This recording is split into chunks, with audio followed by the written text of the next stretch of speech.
Seja forte e corajoso.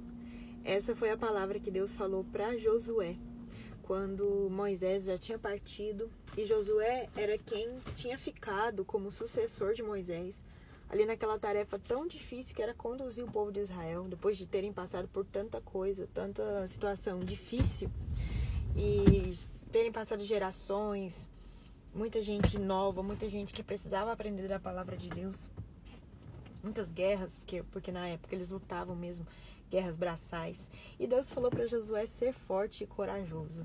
Eu acho interessante porque Deus continua falando isso conosco. Hoje a gente não luta batalhas com homem a homem, mas nós enfrentamos muitas dificuldades no dia a dia.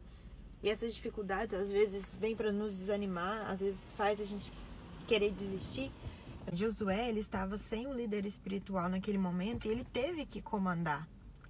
Só que Deus falou para ele, e Deus falou uma coisa interessante, que é o ponto que eu meditei nessa palavra. Teve uma pregação sobre ela esses dias na minha igreja, e eu gostaria de compartilhar com vocês, que é a respeito de meditar na palavra de Deus. Deus falou, ser forte e corajoso, que eu vou estar com você, onde você pisar a planta dos seus pés, você vai tomar por seu. Mas uma coisa muito importante que eu acredito que fez toda a diferença na jornada de Josué foi porque Deus falou para ele assim, para ele meditar na palavra do Senhor de dia e de noite. O que seria meditar? Às vezes a gente lê uma passagem da Bíblia e depois no dia a dia a gente esquece, porque a gente não pensa. Meditar seria pensar na palavra de Deus.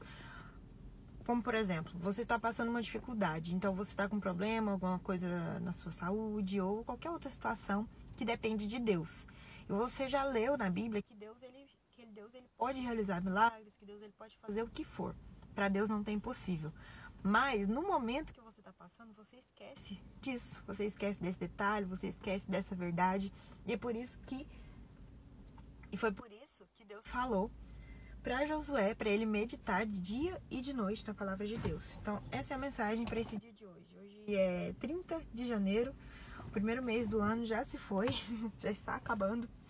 E seja forte e corajoso, medite na palavra do Senhor de dia e de noite, porque Deus, ele é conosco, Deus, ele é fiel, ele continua sendo fiel, ele continua tendo poder para nos ajudar. Basta nós fazer a nossa parte. Josué, ele teve que fazer a parte dele, que foi confiar, que foi meditar na palavra de Deus. Então, essa nossa parte, isso é uma outra coisa interessante, que uma vez eu vi uma pessoa falando, e faz muito sentido. Deus não vai fazer a sua parte. A sua parte, a minha parte, sou eu quem tem que fazer. Deus, ele não vai fazer a minha parte. Então, Deus vai nos ajudar, tem promessa na palavra dele, que é onde você for, ele vai estar, onde nós formos, Deus vai estar conosco. Ser forte e corajoso. Deus vai nos ajudar, mas o que é para eu fazer, eu tenho que fazer, que Deus não vai fazer. Espero que você tenha um ótimo dia e me siga aqui para continuar acompanhando as palavras de Deus.